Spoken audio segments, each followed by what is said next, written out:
마태복음 25장 1절부터 13절 말씀. 그때의 천국은 마치 등을 들고 신랑을 맞으러 나간 열 처녀와 같다 하리니, 미련한 자들은 등을 가지되 기름을 가지지 아니하고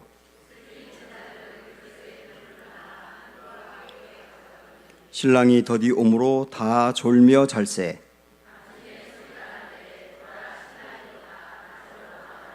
이에 그 처녀들이 다 일어나 등을 준비할세.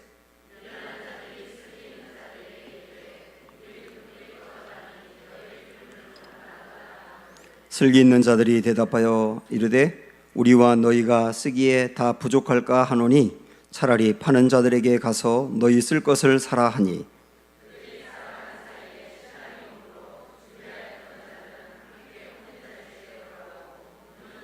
그 후에 남은 처녀들이 와서 이르되 주여 주여 우리에게 열어 주소서.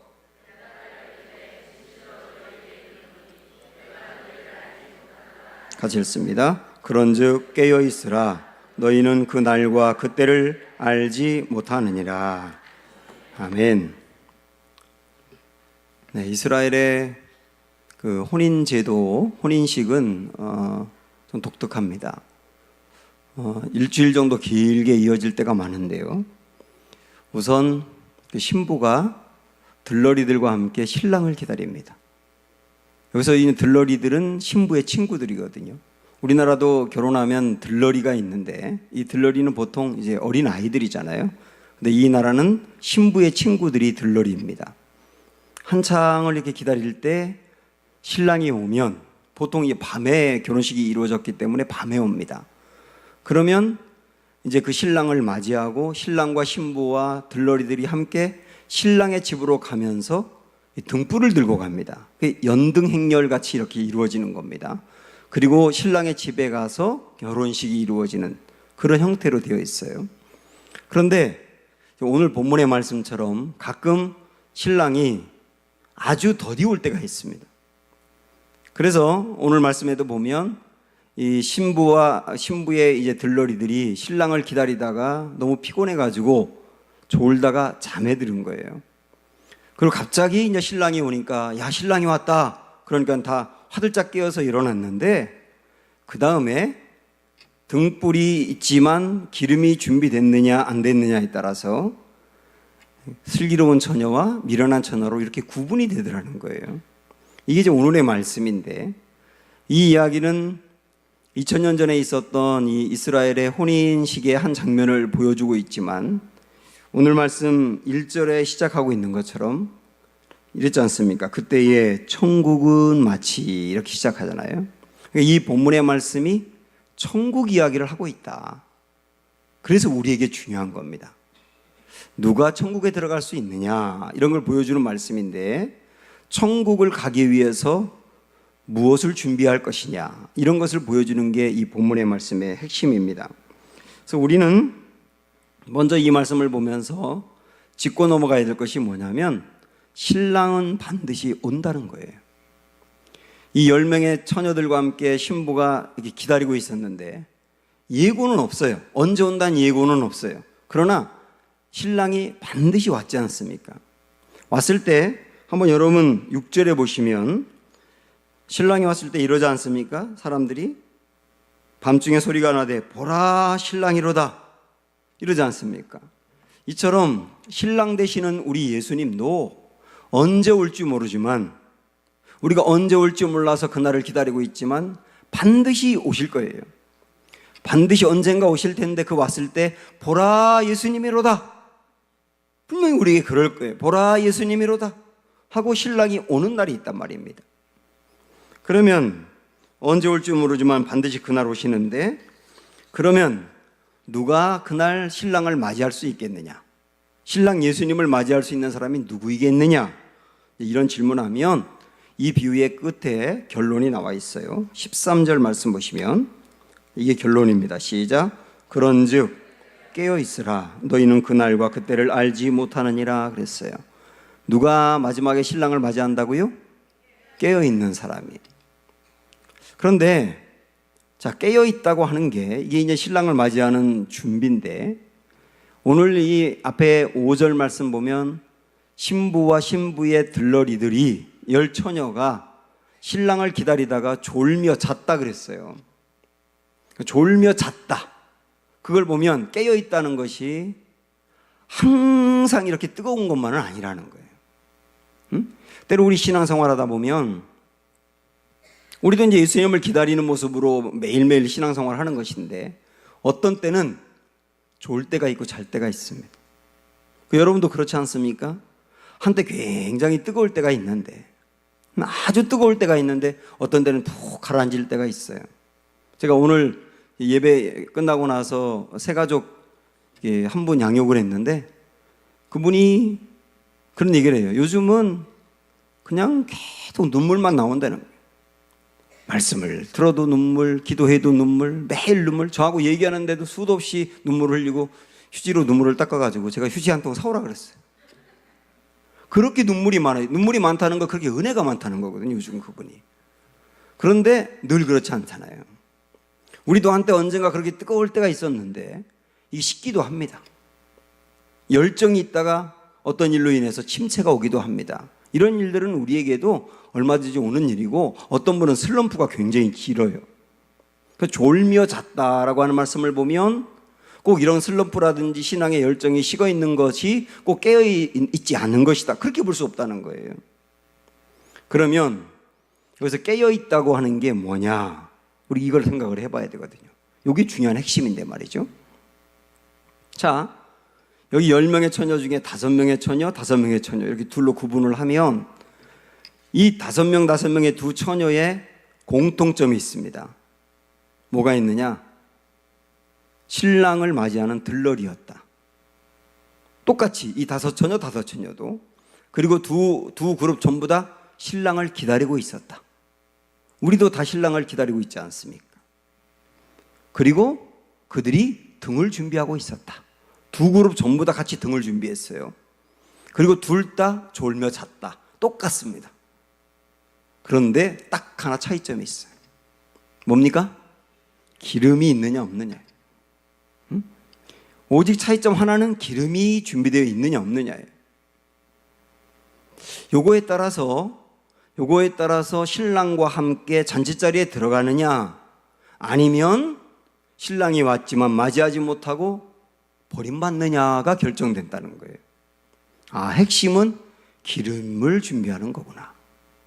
이게 이제 오늘 말씀의 포인트 아닙니까? 우리가 예수님을 맞이하기 위해서, 마지막 때를 위해서 깨어 있다고 하는 것은 기름을 준비한다는 것인데, 그럼 여러분께서 기름을 준비한다는 것이 무엇인지를 구체적으로 아셔야 되잖아요.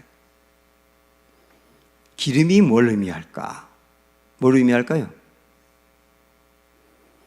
우리는 이제 이 성경을 이렇게 하나의 어떤 프레임으로 보는 경향이 있어요. 그게 무슨 말이냐면, 기름, 성경에 나오는 기름, 그러면 항상 성령을 의미한다고 생각을 합니다. 기름은 뭘 의미하고, 불은 뭐를 의미하고, 새는 뭐를 의미하고, 이렇게 딱딱딱 맞추는 게 이게 신천지법이거든요. 물론 성경에 보면 기름은 성령을 의미하는 부분이 많아요. 그래서 기름 부음을 받았다 그러면 성령의 충만함을 받았다는 뜻으로 해석하는 경우가 있지 않습니까? 그러나 성경에 나오는 기름이 전부 다 성령을 의미하는 게 아니거든요. 때에 따라 다른 거지.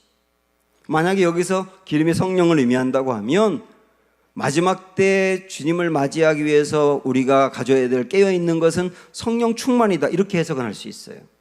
근데 여기서는 그렇지 않습니다. 그러면 기름을 준비해야 된다 그랬는데, 여기서 말하는 기름이 무엇이냐? 이걸 보세요. 등은 준비됐다. 그런데 기름이 있는 사람이 있었고 없는 사람이 있었다는 거죠. 이건 우리가 어떻게 볼 수 있느냐 하면, 등은 신앙의 형식을 말하고 기름은 내용을 말하는 겁니다. 신앙의 형식은 준비되어 있는데 내용이 없었다, 그 말이에요. 여기서 형식과 내용을 이렇게 비교를 해보시면, 자, 우리가 교회를 다닌다, 이 형식이에요. 그렇죠? 교회를 다닌다는 형식이에요. 근데 그 교회를 다니면서 나에게 구원이 있느냐? 이건 내용이에요. 예배를 드린다. 형식입니다. 근데 그 예배를 통하여 내가 주님을 만난다. 이건 내용입니다. 기도를 한다. 형식입니다. 근데 그 기도를 통하여 주님과 교제가 이루어지고 주의 음성이 내게 들린다. 그건 내용입니다. 찬송과 찬양을 부른다. 형식입니다. 근데 그 찬양을 통하여서 내가 치유가 되고 회복이 되고 하나님의 위로를 경험하고 있느냐? 이건 내용이에요. 내가 큐티를 한다? 형식이에요. 근데 그 큐티를 통하여서 나를 돌아보며 말씀 앞에 내가 새로워지고 있다? 내용입니다. 우리는 형식이 있으면 내용이 있다고 생각을 해요. 우리가 교회를 다니면 구원을 받았다고 생각하는 경향이 있고, 예배를 드리면 주님을 만났다고 생각하는 경향이 있고, 기도하면 주님과 교제한다고 생각하는 경향이 있고, 찬송 부르면 치유와 회복이 일어난다고 생각하는 경향이 있고, 큐티를 하면 나를 돌아보고 내가 성장이 된다고 생각을 합니다. 그러니까 뭔가 형식만 갖추어지면 내용이 있다고 생각을 한단 말이에요. 근데 실제 그런가? 나 자신을 돌아보면 됩니다. 실제 그런가? 많은 사람들이 교회를 오랫동안 다니는데 구원이 없어요. 어떤 분들은 예배를 꼬박꼬박 잘 드리는데 언젠가부터 하나님과의 만남이 내 예배 속에 사라졌어요. 기도는 합니다. 기도 자리에 내가 앉아 있어요. 그런데 그때 주님의 음성이 나에게 안 들리는 거예요. 기도 자리엔 있는데 기도만 하면 푹 주무시고, 언젠가부터 나에게 안 들리는 거예요. 주님의 음성이. 찬송은 내가 불러요. 부르긴 불러요. 찬송 자리에 있어요. 그런데 전혀 주님의 어떤 치유와 회복이 내게 일어나지 않아요. 큐티는 꼬박꼬박 해요. 근데 나를 돌아보진 않아요. 이럴 수 있다니까요. 반대도 얼마든지 가능한 거예요. 우리가 볼 때는 별로 형식을 갖추고 있지 않은 교인 같은데 그 내용에 중심이 있는 사람이 있어요. 제가 이전에 부목사를 할 때 어떤 남자 권사님이 암에 걸려가지고 제가 그분 신방을 간 적이 있거든요. 근데 그분은 평소에 교회에서 보이는 모습은 권사님은 권사님인데 정말 현찮았어요. 그래서 제가 이제 이 목회자로서 이렇게 생각하면 안 되는데, 야, 저분은 주님을 못 만난 것 같아. 그냥 권사 같아. 이런 생각을 했거든요. 왜냐하면 평소에 이렇게 교회에서 보이는 모습 자체가 두드러지지도 않고 그렇게 열심도 없는 것 같고, 근데 암에 걸렸어요. 암 말기 환자였어요. 제가 그분의 신방을 갔는데, 와, 그 말기 암 환자로서 병원에 이제 입원해 있는 상태인데 그분이 그때 보이는 모습은 내용이 있더라고요. 오히려 천국에 대한 확신이 분명해요. 구원이 아주 분명해요. 그러면서 천국에 대한 확신이 분명하니까 죽음에 대해서 굉장히 의연하더라고요. 그 병원에 있는 다른 사람들이나 간호사들이나 이런 사람들이 감동을 받는 거예요. 이 사람 때문에. 그리고 그렇게 깔끔하게 가시더라고요. 제가 그분 보면서 나중에 깨달은 게 뭐냐면, 야, 이게 형식과 내용이 다르다. 형식을 보면서 내용이 있다고 생각할 수 없지만 형식을 보면서 또 내용이 없다고 볼 수도 없다. 다 등은 준비했다 이거예요. 다 등은 준비했다. 그런데 그 안에 기름이 있느냐 없느냐 차이였다는 거예요. 기름이 있느냐 없느냐. 이 시간 사랑하는 여러분, 여기 계신 분들은 신앙생활을 보통 굉장히 오래 하셨어요. 우리 이 시간 내가 교회를 다니는 거라든지 예배라든지 기도, 찬송, 큐티 다 포함해서 나에게 어떤 형식들은 분명히 있는데 말이죠. 그 안에 내게 진짜 살아있는 내용이 생명력으로 자리 잡고 있는가 점검하셔야 합니다. 그게 준비라고 말씀하셨어요. 그게 준비라고. 미련한 처녀들은 등은 준비했는데 기름을 준비하지 않았거든요. 그 말은 뭐냐면 우리 개념으로 말한다면 형식은 있는데 교회는 다니는데 구원이 없다. 그 얘기가 핵심이겠죠. 한밤중에 신랑이 왔는데 다급하게 일어나서 보니까 기름을 준비하지 않았어요. 그때 5명의 처녀들에게 우리에게 기름을 좀 빌려달라고 말합니다. 이때 냉정한 거예요. 줄 기름이 없다는 거예요. 우리도 남지 않는다는 거예요. 굉장히 냉정한 거예요. 이 말씀 보면서 한번 교회 다니는 사람끼리 좀 나누지 이렇게 볼 수 있는 본문이 아니에요.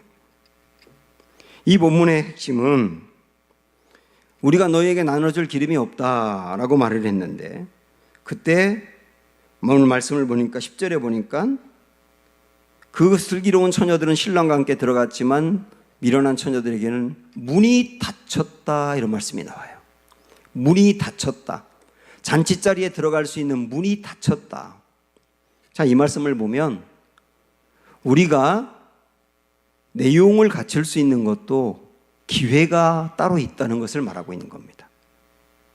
아, 기회가 따로 있는 것이구나. 언제까지 있는 게 아니구나. 이런 얘기거든요. 이 미련한 처녀들은 아마도 언제나 기름을 원한다면 살 수 있을 거라고 생각했는지 몰라요. 그런데 막상 기름을 준비하려고 하는데 기회가 더 이상 없는 거예요. 문이 닫혔다. 이게 얼마나 무서운 말입니까?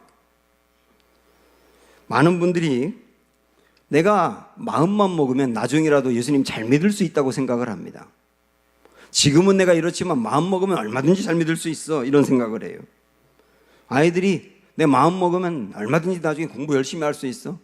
근데 걔들이 공부 나중에 열심히 별로 안 하더라고. 우리가 사랑하는 것도 내가 마음만 먹으면 나중에 사랑할 수 있어요. 내가 마음만 먹으면 나중에 용서할 수 있어요. 내가 마음만 먹으면 나중에 구원을 받을 수 있어요. 내가 마음만 먹으면 나중에 언제든지 성경 공부 열심히 할 수 있어요.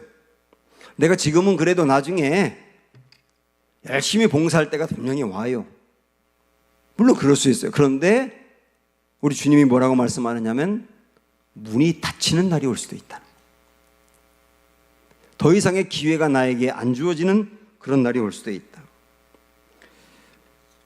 그래서 나중이 아니라 깨달았을 때 바로 지금, 나중이 아니고 깨달았을 때 바로 지금. 제가 자주 말씀드리지만은 나중에 제가 돈을 많이 벌면요, 아이들 다 키우면요, 건강해지면요, 그리고 애들 시집가고 난 다음에요, 그렇게 미룰 것이 아니라 지금 내가 깨달았다면 지금 할 수 있는 나의 구간을 달려야 한다. 그걸 말씀하고 있는 거 아닙니까? 잠언서 27장 1절에 보면은 이런 말씀이 있거든요. 너는 내일 일을 자랑하지 말라. 하루 동안에 무슨 일이 일어날는지 내가 알 수 없음이라. 깜짝 놀라게 하는 말씀이잖아요. 내일 일을 자랑하지 말라. 그 말은 뭐냐면 내일이 있어요 라고 너무 느슨하게 생각하지 말아라. 하루 동안에 어떤 일이 나에게 일어날는지 아무도 알 수 없다. 오늘 깨달았다면 오늘 시작하자. 이런 말씀 아니겠습니까? 미국의 아이젠하워 대통령이 임종이 얼마 안 남았어요. 그래서 월터루 육군 병원에 이제 누워서 마지막 날을 기다리고 있습니다. 그때 빌리 그레암 목사님이 30분 정도의 시간을 얻어서 이 대통령 면회를 갔어요. 이런저런 이야기를 하고 기도해드린 다음에 가려고 하는데 그 아이젠하워 대통령이 목사님 손을 딱 잡으면서 목사님 벌써 가려고요? 더 있다 가시면 안 돼요? 그렇게 막아요. 그래서 무슨 할 말이 있으세요? 이렇게 얘기하니까 이때 아이젠하워가 하는 말이 뭐냐면 제가 죽을 날이 얼마 안 남은 것 같은데 하나님 만난다는 확신도 저에게 없어요. 열심히 다녔었거든요. 이 아이젠하워 대통령도 교회를. 그런데 막상 죽음이 얼마 안 남았다고 생각하니까 내가 하나님 앞에 갈 자신이 없는 거예요. 확신이 없는 거죠. 솔직하게 고백을 하는 겁니다. 목사님 앞에서. 제가 어떻게 하면 하나님을 만날 수 있나요? 빌리 그레암 목사님 깜짝 놀란 거예요. 왜냐하면 좋은 기독교인이라고 생각했거든요. 그 대통령은. 그런데 본인이 아는 거예요. 죽음 앞에서 나에게 확신이 없다는 거. 다시 말하면 등은 있었는데 등불이 기름이 없었단 말이에요. 그래서 말씀을 꺼내서 여기저기 짚어주면서 가장 기본적인 복음의 말씀을 전합니다. 그러면서 선행으로 우리가 구원받는 것이 아니고, 어떤 업적을 쌓아서 구원받는 것도 아니고, 노력으로 구원받는 것도 아니지 않습니까? 만약에 우리가 그런 것으로 구원을 받을 수 있었다면 하나님이 굳이 아들을 우리에게 보내실 이유가 없잖아요. 우리 그런 것으로 구원받지 못하는 거 아시지 않습니까? 오직 나를 위해서 피 흘려주신 그 예수님, 그 예수님의 피의 은혜를 믿는 것으로만 충분히 우리는 구원받을 수 있습니다. 그러면서 저나 여러분이나 너무나 잘 알고 있는 그 말씀으로 진지하게 대통령에게 전하고 나서 이 예수님을 믿으시면 됩니다. 그랬을 때 대통령이 내가 주님을 이제 믿습니다. 평생을 예수님을 믿는다고 하고 교회를 다녔는데 진짜 제대로 이제 제가 죽음 앞에서 예수님을 믿습니다. 그래서 목사님을 따라서 영접 기도를 하고 난 다음에 마지막으로 대통령이 헤어지면서 한 말이 뭐냐면, 빌리 감사해요. 나는 이제 주님께 갈 준비가 됐습니다. 사랑하는 여러분, 이게 내용이에요. 우리가 잘 알고 있는 내용이에요. 이 시간 주님이 언제든 나를 불러갈 때 이 내용이, 이 기름이 나에게 준비됐는가? 이게 준비가 안 됐다고 한다면 평생을 교회 다녔어도 우리는 주님 앞에 갈 수 없는 것이다. 이 엄청난 사실 앞에 겸손하셔야 되고, 이 기름으로 주님 앞에 갈 수 있는 것을 생각을 하면서 다시 복음 붙들고 진지하게 말씀 붙들고 주께로 나와야 된다 하는 소망을 품는 이 시간 되기를 주님의 이름으로 축원합니다.